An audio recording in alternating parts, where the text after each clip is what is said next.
우리 옆에 사람과 함께 축복의 인사 같이 합시다. 우리 설교 제목대로 합시다. 우리는 더 큰 영광에 이르게 됩니다. 아멘. 여러분 거절받아 보신 적 있으세요? 누군가로부터 특별히 아주 친밀했다고, 아주 가까웠다고 믿었던 사람들로부터 거절을 받아본 경험이 있으신가요? 내 정체성이나 내 포지션, 나의 어떤 그 위치에 대해서 부정을 당하고 무시를 당하고 하는 그런 거절감, 이런 걸 경험해 본 적이 있으신지요? 거절감이라고 하는 것은 하나의 심리학적 용어잖아요. 과거에 거절받은 아픔이 그게 이제 감정에 남아 있다가 어떤 비슷한 내가 과거에 경험했던 거절받은 경험과 유사한 형태의 어떤 상황이 되면 그 거절감이라고 하는 감정이 확 올라오죠.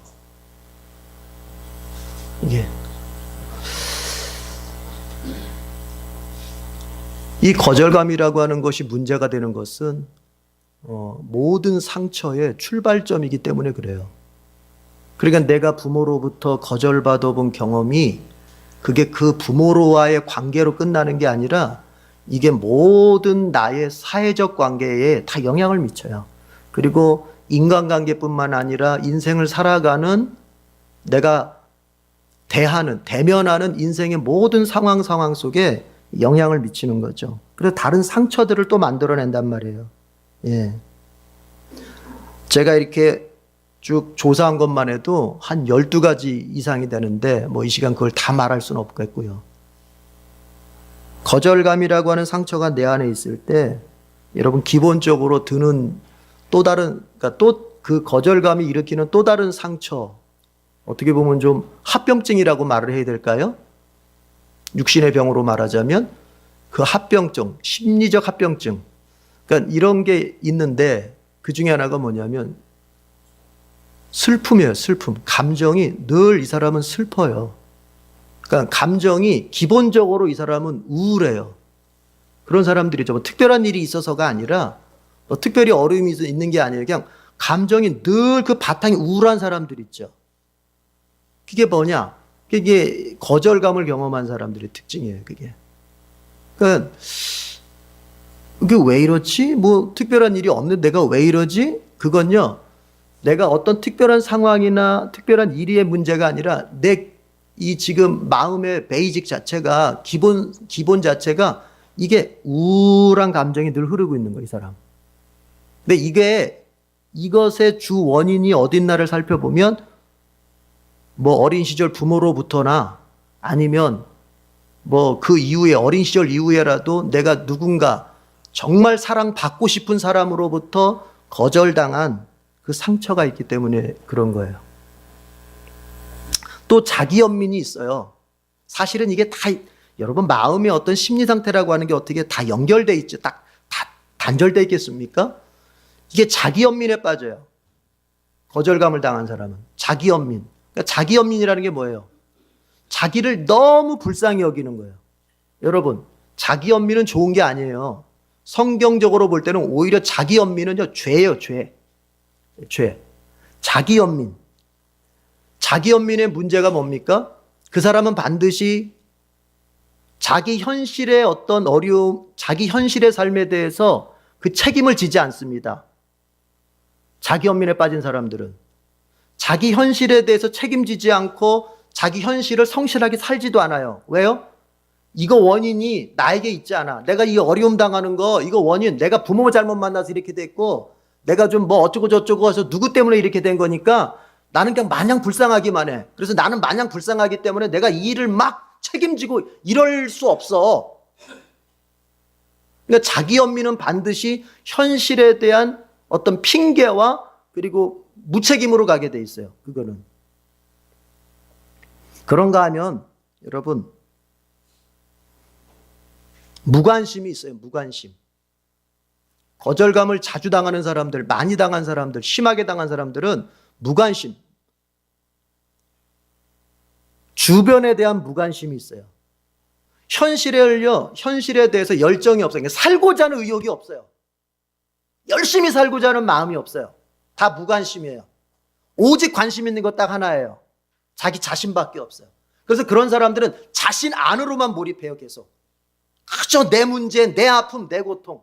심지어요, 내 옆에 있는 배우자의 아픔도 공감 못해요. 내 아픔이 크기다고 느낄 때 이것도 일종의 자기 연민이죠. 그렇죠?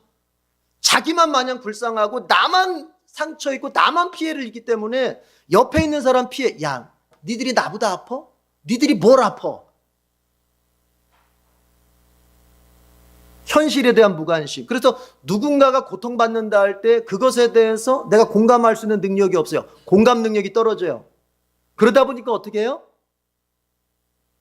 내가 거절당한 사람이고 상처를 입은 사람이면 더 다른 사람한테 내가 상처를 안 주려고 노력을 해야 될 텐데 내 아픔만 커 있고 다른 사람 아픔에는 공감을 못하기 때문에 다른 사람을 한없이 상처 주고 다른 사람에게 한없이 공격을 하게 됩니다. 왜요? 내 아픔을 빨리 풀어야 되니까. 어떻게 돼요? 다른 사람에게 자꾸 거절감을 주게 된단 말이에요. 자기에게 몰입하는 사람들 있죠. 그거 바람직하지 못해요. 주변을 보고 옆 사람을 보고 나처럼 아파하는 사람을 볼 수 있고 그것을 공감해 줄 수 있고 이해해 줄 수 있고 그래야 되는 거죠. 그러나 거절감을 크게 경험한 사람들은 이게 어떤 일에서든지 열정이 없고 삶은 나태해지면서 감정이 없는 사람처럼 살아요. 다른 사람에게 다 무관심하고 감정을 느낄 때 딱 두 군데요. 어떤 살아있는 감정을 느낄 때 딱 두 가지입니다. 두 가지. 뭐냐? 내 아픔 느낄 때하고 그 다음 뭐예요? 쾌락. 내가 심취해 있는 쾌락을 접할 때만 막 이 감정이 막 활성화가 되는 거예요. 그래서 뭐 하기가 쉽다? 그런 사람들은 중독에 빠지기가 쉬운 거예요. 중독에. 왜? 그거 할 때만 막 내가 막 살아있는 것 같고 내 기분이 좋고 막 이거 막 느껴지기 때문에 그런 거에 계속 심취하면서 중독에 빠지기가 쉬워지는 거예요. 그러니까 그 원인이 어딘가를 봐야 돼요. 중독에 빠진다든지 뭐 어떤 행동이 문제가 아니에요. 그건 행동으로 고칠 수 있는 게 아니에요. 그 뿌리가 있어요. 뿌리가. 그 뿌리가 뭐다? 정말로 사랑받고 싶고 사랑하고 싶은 사람으로부터 거절을 당하는 거예요. 마음에 상처가 있는 거예요. 그렇지만 핑계 대면 안 돼요.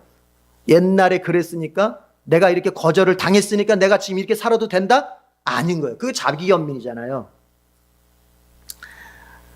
지적으로는요, 여러분 열등의식에 빠집니다. 열등의식.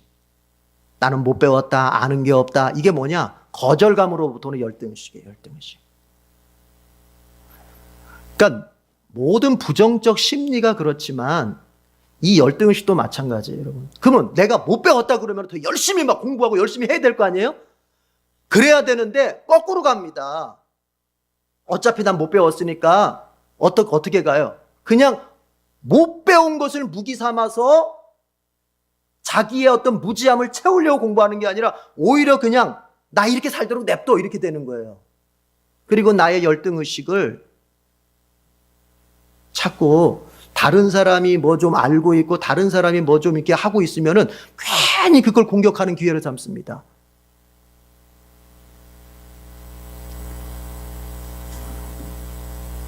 산만해요. 한 곳에 집중을 못해요. 예배 드리는 이 시간에 여러분 집중을 못하잖아요. 집중을. 그게 뭐냐? 내가 거절을 많이 당해봐서 뭔가 이렇게 사랑을 듬뿍 받아봐서 뭔가 한 가지에 몰입을 해야 이게 안 되는 거예요. 집중을 못해요. 정서가 불안정한 거죠.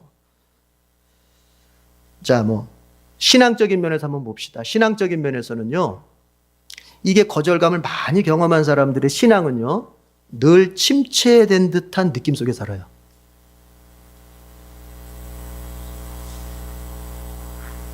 우리가 어차피 지금 여기 신앙하는 곳이고 교회인데 느낌이 어떻다고요? 나는 늘 침체하는 것 같은 느낌 속에 살아요, 신앙이.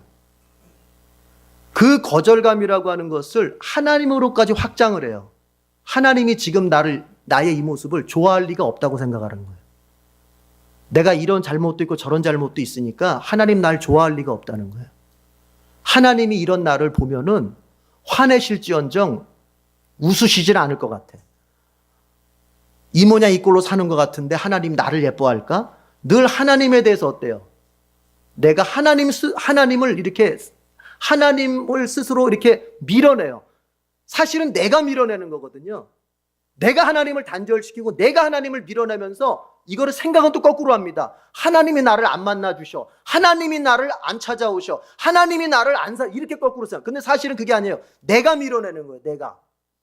하나님은 끊임없이 성경 말씀을 통해서 뭐라고 말씀하시면, 얘야, 내가 너를 사랑한다. 너의 어떤 허물과 죄도 내가 다 용서해주고 내가 너를 사랑해서 너를 찾아왔고 임마누엘, 너와 함께 있고 싶어서 이 세상에 왔다. 이렇게 말씀하시는데 안 믿어지는 거야. 안 믿어지는 거야 이게. 왜요?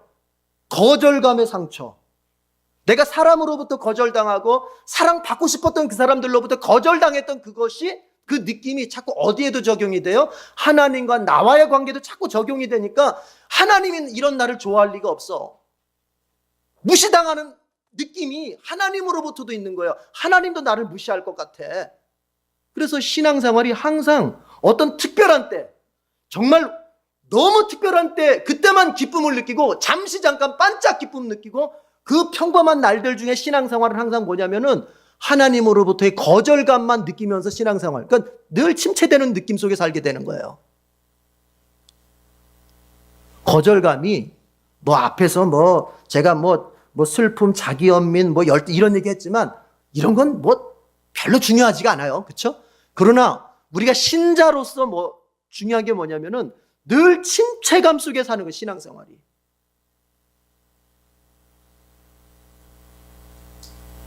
여러분, 이것은 마귀가 주는 느낌이에요.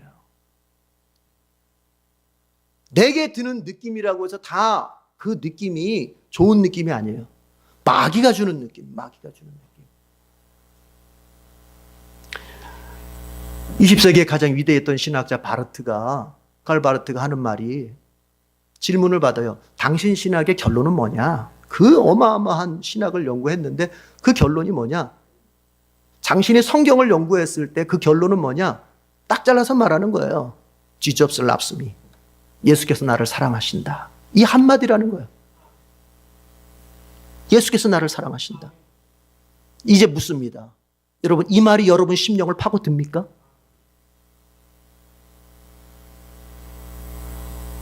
그래야 그 사람이 삶을 살아낼 수 있는 거예요.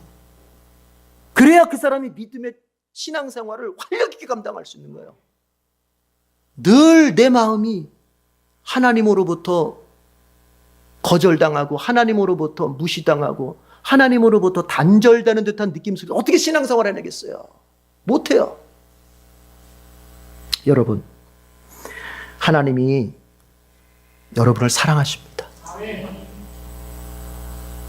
느낌을 의지하지 말고 말씀을 의지하길 바랍니다. 말씀을. 하나님이 내게 주신 성경 말씀 속에서 내 신앙생활을 해라. 어차피 내가 거절감을 경험했다면 나는 분명히 어떤 우울함을 느낄 것이고 침체의 감정을 느낄 거예요. 그때 여러분, 그 감정에다가 나의 믿음을 걸지 말란 말이에요. 감정은 감정일 뿐이고 믿음은 내가 하나님을 딱 신뢰하는 거예요. 의지적인 거, 의지적인 거. 나는 우리 젊은이들을 가르칠 때 늘 그렇게 가르쳤어요. 신앙은, 믿음은 의지예요, 의지. 내가 선택하는 거예요. 내 느낌이 안 와도 그렇게 살겠다고. 느낌이 안 와도 내가 기도하겠다고. 느낌이 안 와도 내가 봉사하겠다고. 느낌이 안 와도 주님 앞에 나 헌신하겠다고. 이게 믿음인 거, 이게 신앙생활인 것이지, 무슨 찌리리 느낌이 와가지고 그것 따라서, 그건 믿음도 아니고 감정 노름이에요. 물론 좋아요. 내 감정이 안정되어서, 정서가 안정되어서 내 신앙생활의 정서가, 나의 감정이 도움 주는 쪽으로 가면 얼마나 좋겠습니까? 그걸 나쁘다 말하는 것이 아닙니다. 그러나 문제는 뭐예요? 우리 인생 가운데서 감정이 온전한 사람들이 그렇게 별로 없어요. 여러분 어떻습니까? 이 세상의 삶의 어떤 구조가, 삶의 방식이, 부모는 반드시 자식한테 상처를 주게 돼 있어요. 어떤 부모도 완전한 부모는 없어요. 어떤 목사도 완전한 목사 없어요. 어떤 인간도 다른 사람에게 상처 주지 않고 사는 사람 아무도 없고요. 이 세상 사람들이 다 상처를 주면서 산다면 뒤집어 생각해 보면 이 세상 모든 사람들은 상처를 받으면서 살게 돼 있는 거예요. 그러니까 우리의 정서가 여러분 100% 완전할 수는 없는 거예요. 그렇다면 뭐냐? 믿음 생활 어떻게 해야 되겠어요? 의지로 하는 거예요. 의지로. 아시겠어요? 성령께서 내 마음 이끄실 때까지, 내 감정 이끄실 때까지 내가 이대로 내가 이 수준으로 있겠다. 그게 바로 뭐냐? 그게 바로 나태함이라는 거예요. 그 얘기가 거룩하게 포장을 했지만 성령이 나를 인도하실 때까지 내가 신앙생활 어떤 이대로 이게 성령으로 포장한 것 같지만, 그래서 거룩하게 보이지만 속은 뭐냐? 그래서 난 지금 열심히 안 할랜다 이 소리예요. 지금 열심히 안 할랜다. 때가 되면 할 거다. 따라합시다. 그때는 안 온다. 안 오는 거예요. 안 와요.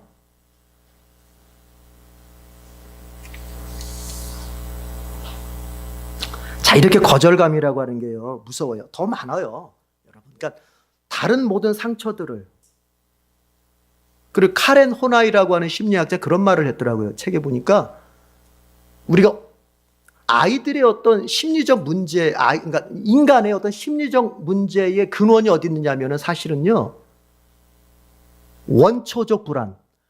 아이가 어렸을 때 부모와의 관계 속에서나 어떤 환경 속에서 안전함을 느끼지 못하고 자꾸 불안함을 느낀 것. 원초적 불안.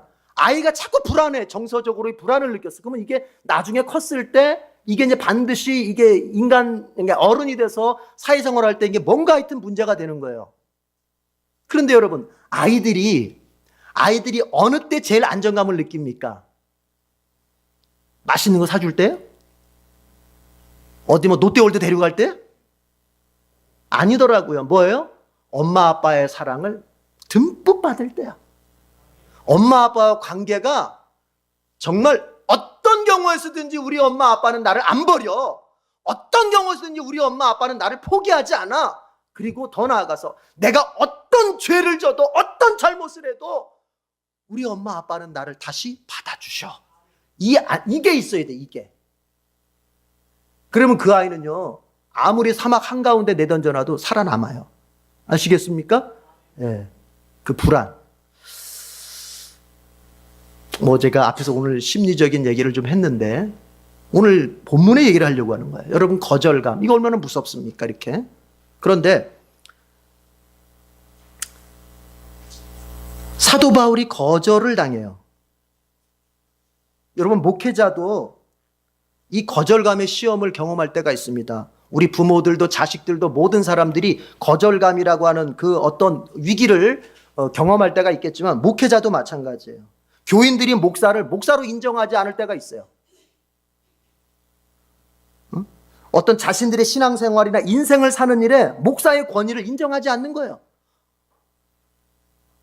목사의 권위, 나를 이끄는, 나를 가이드하는 사람으로서의 목사의 권위보다 세상에 누구 유명한 사람 얘기가 더, 세상에 누가 더 많이 배운 사람, 철학자 내지는 뭐 내가 세상에서 누구 알고 있는 그 사람, 자기의 신앙생활이나 자기의 인생에 있어서 목사의 권위를 인정하지 않아요. 또 어떤 사람들은 자기 담임 목사의 권위를 인정하지 않아. 자기 담임 목사의 말을 듣는 게 아니라 CTS, CBS 뭐 이런, 아니면 주변 교회에 무슨 목사 얘기를 더 들어. 그 거절감입니다. 제가 개척을 할 때 그런 일이 있었어요. 제가 전도사 때 개척을 했으니까 전도사는 뭘 못해요? 이거를 못하잖아요. 축도를. 왜 그렇게 만들어놨는지 모르겠어. 아니, 전도사가 축도할 수도 있는 거지. 아니, 거기에 목사가 없으면 전도사가 저는요, 그런 법은 고쳐야 된다고 생각해요. 아니, 목사가 없으면 전도사가 축도도 되는 거예요. 사도행전에 보면요, 여러분, 빌립이 집사인데 세례를 줬어요. 그죠? 목사가 있는데 전도사가 하면 안 되겠죠. 그러나 여러분, 아니, 담임 전도사밖에 없는데 목사가, 그래서 이런 얘기를 들었어요. 축도만 하는 다른 목사님을 데려옵시다. 이런 얘기를 제가 들었어요. 우리 멤버들 중에서, 아니, 저를 앉혀놓고 담임 전도사를 앉혀놓고 하는 말이 축도만 하는 어떤 목사님을 좀 모셔옵시다. 나보고 지금 목회를 하라는 거예요? 말라는 거예요? 거절감이에요. 상처가 되는 거예요.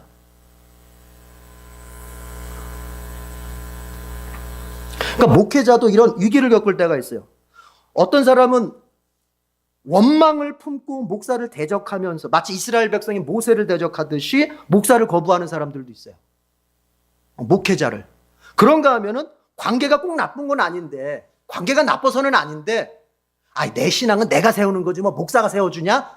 내 신앙생활은 내가 기도하고 말씀 보고 내가 잘하면 되지 뭐 목사, 그냥 그게 뭐예요? 목사가 자기의 어떤 신앙생활의 부속품 정도로만 생각하는 그런 교인들도 있어요.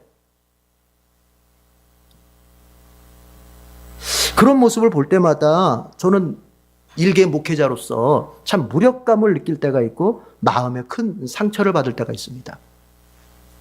그런데 오늘 본문의 바울이 그런 거예요. 본문의 바울이. 고린도후서 전체의 분위기가 그런 거예요. 바울이 거절감을 당하고 있는 겁니다. 자신이 개척한 고린도 교회거든요. 그런데 그 고린도 교인들이 바울 보고 당신이 왜 사도야? 당신이 왜 목사야? 그러니까 오늘날로 말하자면 뭐예요? 당신이 왜 목사 이 소리 하고 있는 거예요? 아니, 지금 바울이 개척해가지고 바울이 복음 전해서 바울이 믿음의 사람으로 세워줬건을 지금 바울 보고 뭐예요? 당신이 왜 사도야? 이렇게 나오는 거예요. 물론 여기에는요, 그 고린도 교회, 순진한 고린도 교회를, 교인들을 꼬드긴 사람들이 있었어요. 그게 이제 율법주의자들, 그러니까 예수를 믿긴 믿는데 율법주의자들이에요. 무슨 얘기냐면 이 유대계 그리스도인들인데요. 성경은 그 사람들을 가리켜서 바울은 자주 이렇게 표현했죠. 거짓 선생들 이렇게 표현하죠. 거짓 선생들. 그러니까 고린도 교회 그런 사람들이 와가지고는 이제 이렇게 얘기합니다. 바울은요 이렇게 구원을 논할 때 이렇게 논하잖아요. 오직 예수 믿음으로만 구원받는다. 유대인이든 이방인이든 오직 예수 믿음으로만 구원받는다. 이렇게 얘기할 때 이 거짓 선생들은 뭐라고 말하냐면 예수 믿는 것도 좋아. 예수도 믿어. 그러나 그것만 가지고 안 되고 모세의 율법을 그래도 최소한 기본적인 것 정도는 지켜야지. 뭐 할례를 받는다든지 뭐 음식을 정결하게 구분해서 먹는다든지 이 정도 율법은 지켜야 좀 구원받지 않겠어? 이렇게 가르치는 거예요. 그러니까 이제 바울하고 고린도 교회를 개척한 바울하고 이 율법주의자들하고 붙은 거예요, 논쟁이. 근데 여러분, 바울이 얼마나 이 사람이 명석한 사람입니까? 아주 구약 성경을 들어가면서 따박따박 논리적으로 왜 우리가 율법으로 구원받지 못하고 오직 예수 믿음으로만 구원받는지를 설명을 쫙 하는 거예요. 그러다 보니까 이 율법자들이 도대체가 이길 수가 없어요. 논리적으로 자기의 실력으로 바울을 이길 수가 없어요. 왜 율법이 구원받는데 필요하다는 것을 더 강조할 수가 없어요. 왜냐하면 바울이 워낙에 오직 예수 믿음으로만 구원받는다는 걸 너무 설명을 잘했기 때문에. 그러면 여러분 보세요. 내가 저 사람하고, 그러니까 우리가 선거판을 보세요. 실력으로 안 되면 그 다음에 하는 게 뭐예요? 네거티브죠. 그렇죠? 부정적인 얘기, 그 사람의 신상에 관한 얘기를 건드리잖아요. 그러니까 이제 실력으로 안 되니까 이 율법주의자들이 뭘 하냐면은 바울이 사도냐? 이렇게 나오는 거예요. 바울이 사도야? 그 사람이 12제자 가운데 속했냐? 예수님 이 땅에 계실 때 따라다녀 본 적 있어? 바울이 사도야? 그러면서 덧붙이는 게 뭐예요? 그 사람 속셈이 있는 것 같아. 아마 사기치는 것 같아. 뭔가 하여튼 그 속에 흑심을 품고서 너희들한테 이렇게 하는 것 같아. 이게 자꾸 바울의 인격을 건드리고 바울의 어떤 신분을 건드리는 거예요. 왜요? 뭐로 안 되니까? 이게 실력으로 안 되니까. 신학적 실력이 안 되니까. 그래서 바울의 인신을 공격하고 바울의 이제 어떤 사도직을 건드리는 거예요. 그런데 이게 여러분, 고린도 교회가 참 우스운 거예요. 이게 뭐 방언을 한다, 예언을 한다, 뭐 병을 고친다, 난리를 쳐도 말씀이 없으니까 와서 뭐예요? 바울이 틀렸으니까 그래? 다 넘어가 버리는 거예요. 그러니까 너무 은사 좋다고 이렇게 하지 마세요. 중요한 건 말씀이 있어야 돼요. 말씀이. 그냥 쫓아가 버린 거. 그래 놓고는 이제 뭐예요? 자기네들에게 복음을 전해서 예수 믿게 했던 그 바울을 향해서 바울이 사도가 아니다, 저 사기꾼이다, 이렇게 가는 거예요. 여러분, 그때 바울이 얼마나 마음에 상처가 됐겠습니까? 내가 키운 양들한테 사기꾼이라고 우리 욕을 먹고 있어요. 그 거절감. 여러분 이쯤 되면 여러분 어떻겠어요? 바울이 에이 정말 더러워서 못해 먹겠네. 알았다 이놈들아 하고 이렇게 할 수 있잖아요. 하나님한테도 아니 하나님 어쩜 이럴 수 있어요? 내가 정말 어떻게 1년 6개월 동안 거기서 내가 죽기 살기로 개척하고 정말 기도와 눈물로 그렇게 말씀으로 키웠는데 어떻게 저 따위 것들이 나와서 이러면서 막 하나님한테도 원망하고 교회도 원망하고 그럴만 하잖아요. 우리 같으면 안 그러겠어요? 우리 조금만 힘들어도 그러잖아요. 그런데 바울이 어떻게 합니까? 여러분 바울이요 4장 1절 보세요. 4장 1절 4장 1절 보면 이렇게 나와 있습니다. 끝에만 봅니다. 4장 1절 끝에 보니까 우리는 낙심하지 않습니다. 뭐예요? 낙심하지 않는 거예요. 거절감을 경험해도 실패를 경험해도 정말 나를 몰라주는 상처들이 있어도 뭐한다? 낙심하지 않는다.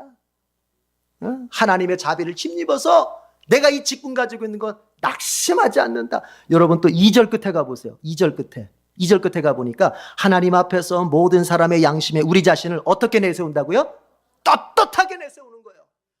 무슨 얘기입니까? 기가 안 죽는 거예요.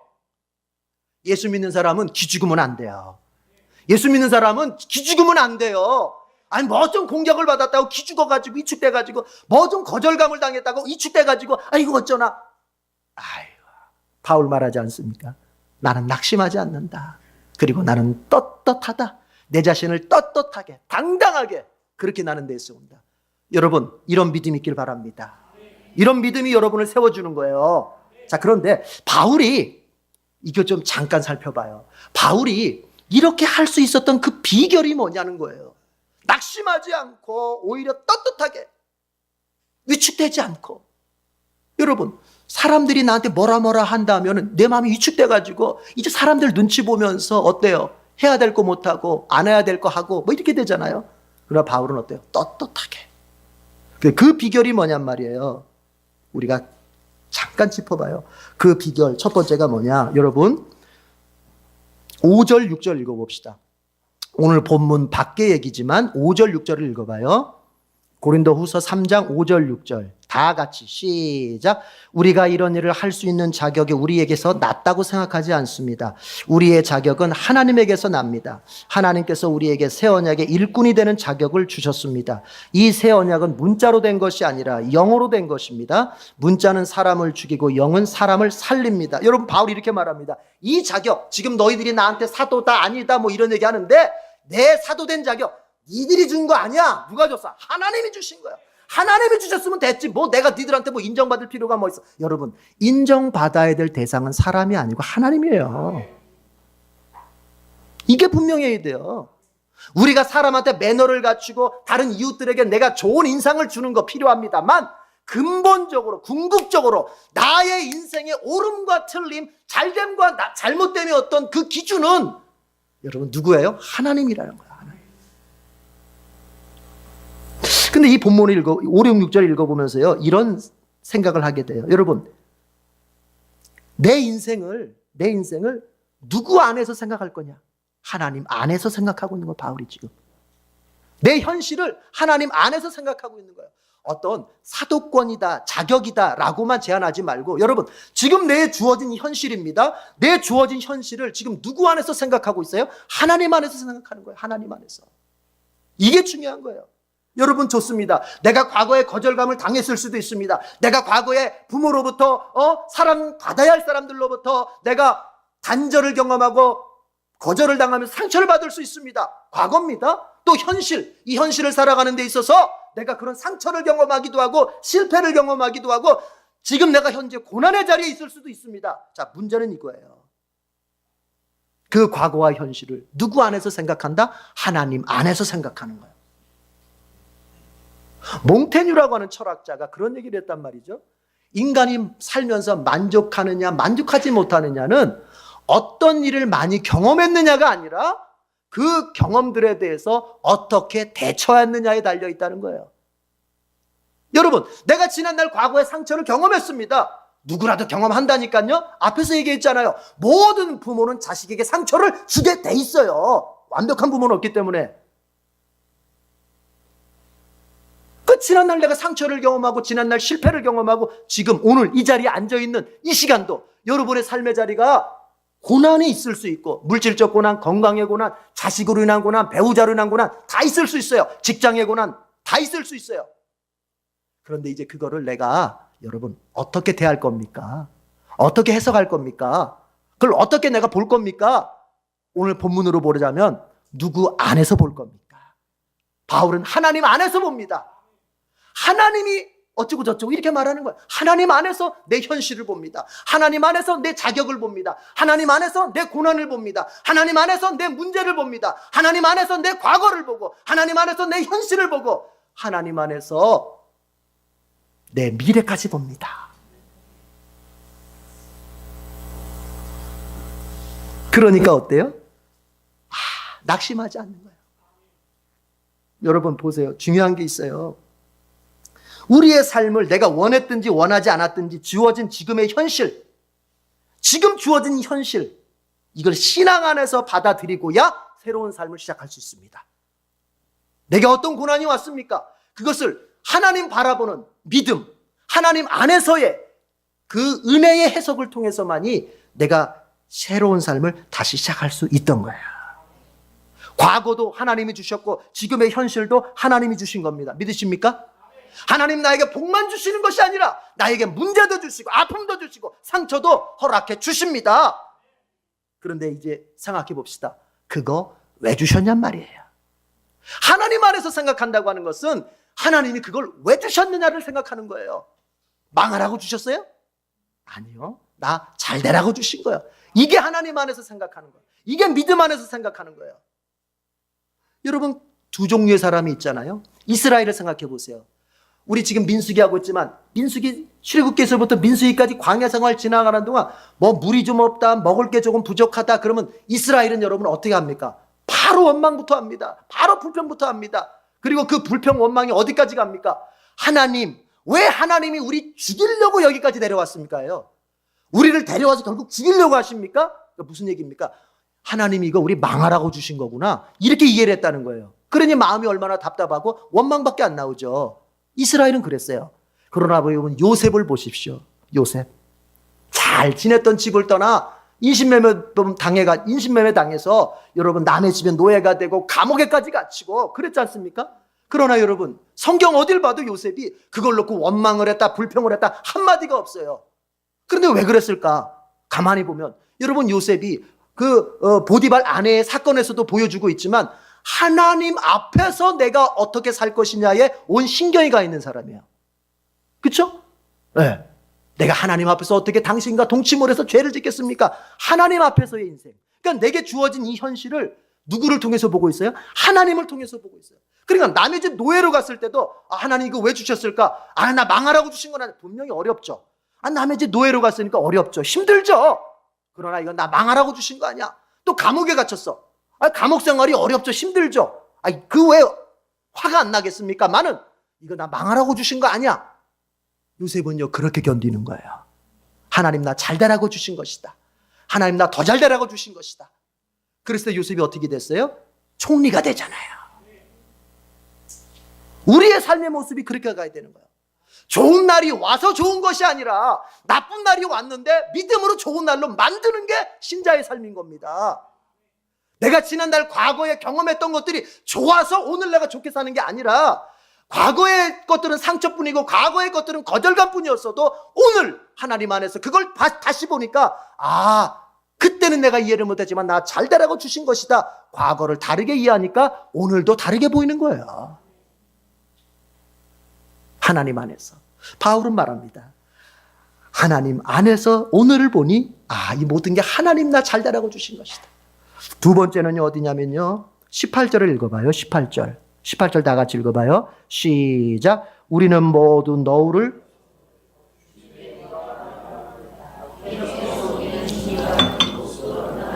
점점 더 큰 영광에 이르게 됩니다. 이것은 영이신 주님께서 하시는 일입니다. 주님께서 하시는 일입니다. 뭘 하신다고요? 나를 더욱더 영광스럽게 만들 거라는 거예요. 이게 중요한 겁니다. 지금의 이 고난의 현실이 이게 끝이 아니고 이 고난의 현실을 지나서 나를 더 어떻게 하신다? 영광스럽게 하신다. 근데 여기 단어를 보니까요, 말을 보니까 점점이라는 말이 있어요. 우린 이걸 원하거든요. 로또를 원하거든요. 로또. 내가 지금 이거 이렇게 살아도 로또 한 번에 뒤집혔으면 좋겠어. 그러나 우리 주님은 어떻게 하세요? 점점이에요. 점점. 주님 나를 영광스럽게 하실 거지만 하루아침에 그렇게 하는 것이 아니라 인생 살아가면서 점점 그렇게 되게 하시는 거예요. 그러나 분명한 건 뭐냐? 나를 영광스럽게 하실 것이다. 나를 잘되게 하실 것이다. 나를 분명히 높여주실 것이다. 나를 풍성케 하실 것이다. 여러분, 이 믿음이 있기를 바랍니다. 그 믿음. 과거의 나, 오늘의 나, 특별히 어렵게 살고 있는 나, 인생의 실패자로 보이는 나, 이게 끝이 아니고요. 하나님 영광스럽게 하는 날이 온다. 여러분이 지금 뭐 때문에 고생하고 있나요? 여러분이 지금 무엇 때문에 기도하고 있나요? 기도하면서조차도 아유 이러다가 내가 죽지 뭐 이런 생각인가요? 오늘 말씀을 들어보십시오. 그게 아니라지 않습니까? 너를 더 영광스럽게 하실 것이다. 히브리서 12장 2절을 보면요, 이렇게 기록되어 있습니다. 예수께서 십자가를 참았다고 합니다. 예수님의 십자가 벌거벗긴 채로 다 못 박히고 머리에 가시관 쓰고 죽어가지 않습니까? 그 십자가를 참아냈다는 거예요. 그런데 예수님이 그 십자가를 참아낸 배경이 있다는 겁니다. 히브리서 12장 2절에 보니까 뭐예요? 그 앞에 기쁨이 있다는 거예요. 저 앞에 십자가 저 뒤에 뭐가 있다? 기쁨이 있다는 거예요. 기쁨. 그 기쁨을 바라보면서 오늘 십자가를 참았다는 거 아닙니까? 여러분, 그 기쁨이 무슨 기쁨일까요? 부활의 기쁨이에요. 하나님이 다시 나를 살려낼 것이다. 하나님이 나를 다시 일으키실 것이다. 오늘 내가 죽지만 3일 후에 주님 나를 다시 살려낼 것이다. 오늘 내가 고난을 당하고 있지만 3일 후에 나를 영광스럽게 하실 것이다. 오늘은 내가 저들에게 죽어서 패하는 것처럼 보이지만 하나님 나를 승리케 하실 것이다. 이 기쁨을 바라보면서 십자가를 참아냈다는 겁니다. 그리고 12장 2절 끝에 가보니까, 히브리서 12장 2절 끝에 가보니까 그랬더니 그 결과가 어떻게 됐어요? 하나님 우편 보좌에 앉으셨다는 것입니다. 하나님 우편 보좌, 아무나 앉는 자리 아닙니다. 여러분, 왕의 자리 아무나 앉습니까? 아니죠. 하나님의 우편 보좌에 앉았다는 소리는 예수님이 드디어 영광의 극지에 올라갔다는 얘기예요. 오늘 십자가가 여러분 앞에 있습니까? 십자가 때문에 울고 있습니까? 아니면 십자가 때문에 삶을 포기했습니까? 거절감, 상처, 실패, 짓누르는 현실들, 그 십자가가 여러분 앞에 있습니까? 여러분, 그 십자가를 조금 참아내면 우리 주님께서 더 영광스럽게 하는 날이 있습니다. 그 날을 바라보면서 오늘도 참아내는 승자들이 되기를 축복합니다. 기도하겠습니다. 하나님 아버지, 감사합니다. 저희들 안에 거절감이 있습니다. 이런 모양 저런 모양 거절의 상처들이 있습니다. 그렇지만 주님, 우리가 주님 안에서 다시 그 상처들을 되짚어 보니 주님, 그것이 불필요한 것만은 아니었습니다. 내가 거절의 상처를 경험해 봤기에 거절당하는 사람의 심정을 이해하게 되었고, 내가 인생 속에서 상처라는 것을 맛봤더니 내가 조금 더 인생을 조심성 있게 살게 되는 그런 성숙한 인생을 살 수 있었습니다. 하나님이 주신 것 중에 불필요한 것이 없습니다. 감사함으로 받으면 내 인생에 다 약이 되고 다 그것이 덕이 되는 것인 줄로 믿습니다. 하나님, 바울이 비록 큰 상처를 경험하고 큰 실패를 당면하고 있지만 그는 그 사건을 하나님 안에서 해석했습니다. 하나님 안에서 자기를 바라보고 하나님 안에서 자기의 현실을 바라보고, 그리고 결론 내길 하나님 나 잘되라고 주신 것이다 믿었습니다. 우리에게 그런 믿음 주시옵소서. 하나님 또한 더 영광스럽게 하실 것을 바라보며 바울은 그때의 상처를, 그때의 실패를, 그때의 아픔을 견뎌내었습니다. 하나님, 우리에게도 영광스럽게 하시는 날이 반드시 예비되어 있는 줄로 믿습니다. 우리 성도들, 오늘의 바울의 믿음을 본받아서 저들의 삶에 드리워진 그 어려움들을 다 헤쳐나갈 수 있도록 도와주시옵소서. 예수님의 이름으로 기도드립니다. 아멘.